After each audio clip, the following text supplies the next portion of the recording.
All right, y'all. I feel like I'm giving this damn disclaimer like every single episode now. But it just so happens, man, that me and Jay lately have not been in the same vicinity to be able to do the show the way that we used to. So we may have to do it by phone, you know, because he's always running around doing something.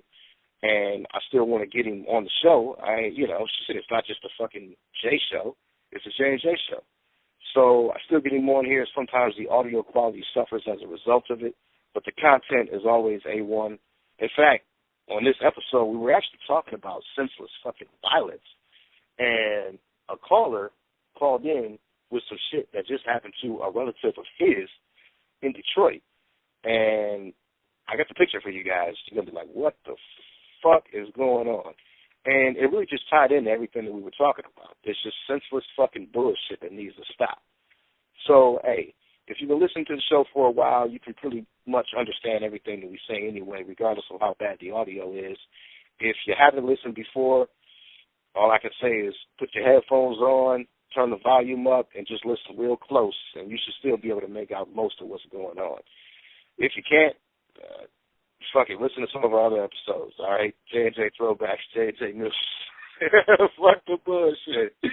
But enjoy the show, tell your friends and all that, and actually try to get something out of what we discuss. Because this bullshit-ass violence that's going on for no fucking reason really is so pointless, and it needs to fucking stop. So anyway, keep the episode, and hopefully we can make a damn difference with this shit. Hey, J&J Show, Par 1 0, man. Shit is getting fucking ridiculous, man, as far as stupid-ass, unnecessary violence, crime and shit that goes on, man. Like, people wonder why certain people don't want to go to certain areas that are, or that have bad reputations, such as Detroit.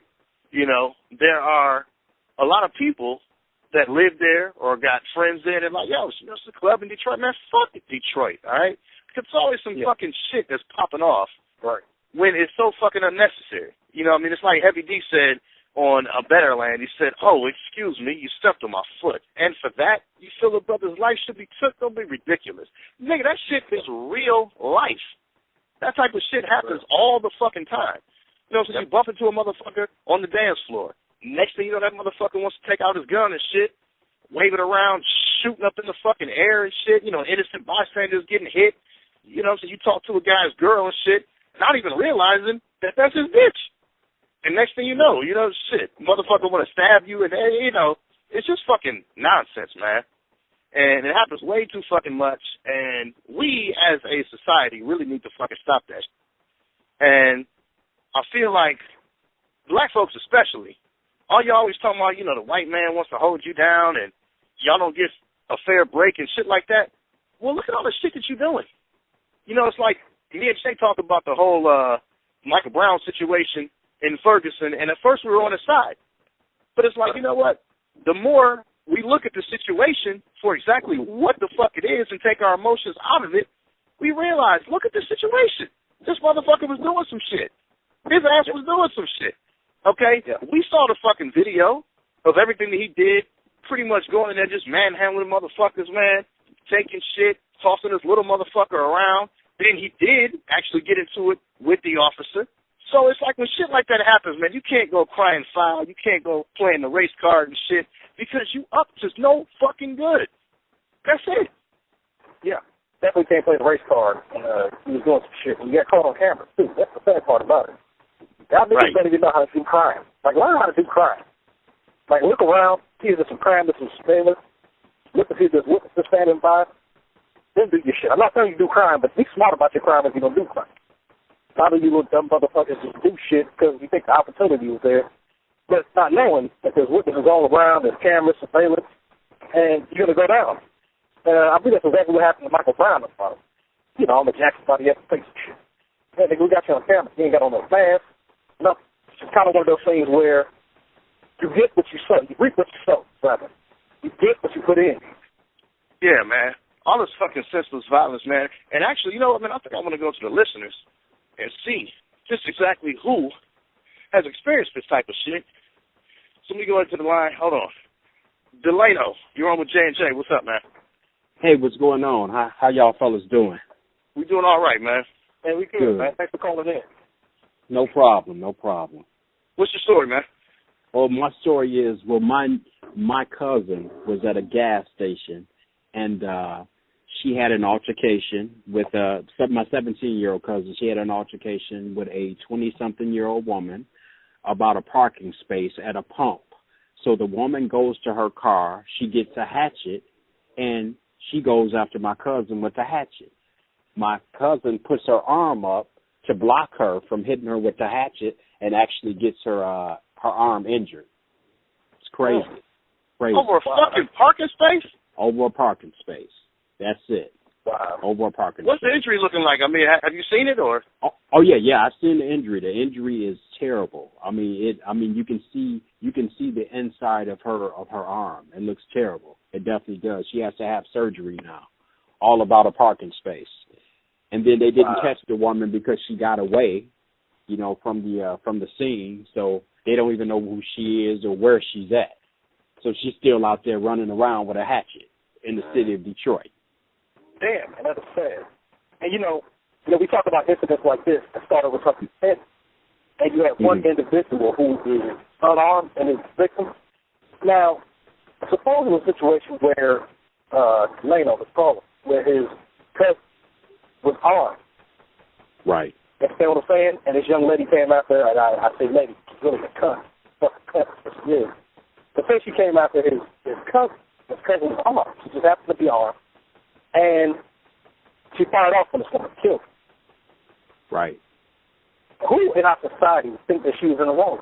I don't think any sensible person would look at her and say, you know what, you didn't have the right to defend yourself to the extent of deadly force. I think we would all be in agreement that she had every right to take that cunt's life. I totally agree. But fortunately, the cousin, in this circumstance, Delano, calling his cousin, the injuries did not life-threatening, right? Right, not life-threatening at all. She'll have not surgery, everything will be okay. It'll leave a scar, and maybe a mental scar. But other than that, she'll be okay. Hey, you know what? Hey, I want to see this pic. And if this shit is as bad as you say, then we put this shit up on YouTube, Jay. Hey, I'm going to slap that picture on there, man, and see. That way all of our listeners can see what the fuck we're talking about. So I tell you what, man, see if your cousin can send you the pic, or, if you have one already, then send it to us. Okay. And then I'll put that shit up on our website, and then I'll put that shit up on YouTube later on, just so everybody can see what the fuck is going on, man. Because, this type of shit is just so fucking unnecessary, man. All this bullshit. I mean, look, man, how many fucking parking spaces? What? A fucking parking space, bitch? Right, exactly. Exactly. It's not about the parking space, man. It's about the field. And unfortunately, what you're dealing with a lot of young blacks, whether they're male or female, are insufficient education, egos that are out of this world, right? Yeah. And just a poor overall outlook on life.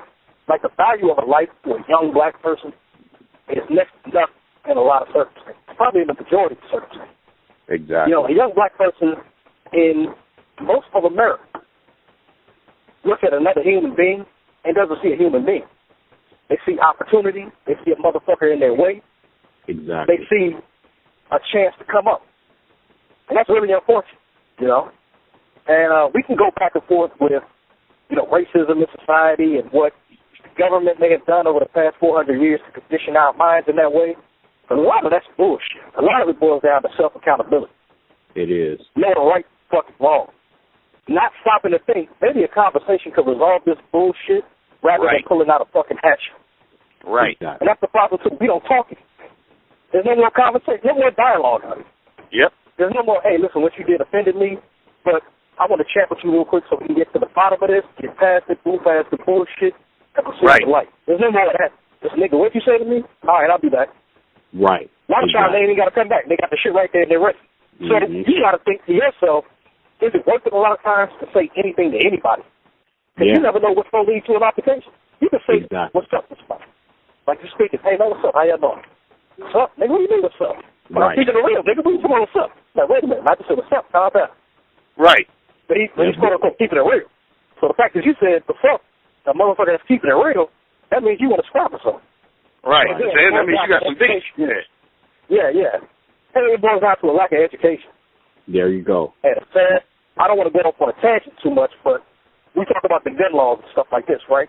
It's very impossible for a law-abiding citizen to get a fucking handgun in most urban cities in America. Absolutely. Take a look at Michigan, or Detroit, for example, or Chicago, or Washington, D.C., for that matter. It's impossible for law-abiding everyday citizens to get their hands on some form of self-defense. I mean, even pepper spray is a motherfucker in Washington, D.C. Mm-hmm. So, having that said, what are everyday citizens supposed to do to protect themselves? Because the thugs, the damn shit not going through the legal system to get their guns. They going right out here on the streets. They'll drop $100 and come back with some nice shit. But you as a law-abiding citizen, you're going to drop at least $500,000, right? You got your shit leaked. Right. You're going to drop at least $500,000. And that's just on pistol itself. We got to talk about the training and the certifications and the different licenses, registrations and shit that you need that don't exactly have anything to do with the pistol itself. Mm-hmm. So the law-abiding citizens get screwed every which way. And they really want you to sit around and wait for the police to show up when somebody's pulling out a hatchet trying to cut your fucking arm off. Exactly. That's just not realistic. And listen, I'm sure I'm against these school shootings, and I don't think we need AR-15s and AK-47s and shit. I'm against assault rifles, right? But I think every American should be able to own a pistol without having to go through all this red tape and bullshit. Or because you got caught with weed 20 years ago and might have a little blemish on your record, now you can't buy a handgun. It's just ridiculous. It's fucking ridiculous. I agree. They like to say, well, get the guns off the streets. I don't believe in that.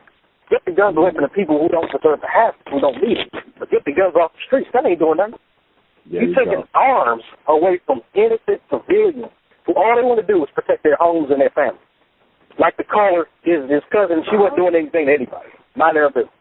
Exactly. And because somebody's having a bad day because they got a low self-esteem, fucked up as ego, they take something, a disagreement, a simple not seeing eye to eye over a parking space, and turn it into something deadly almost.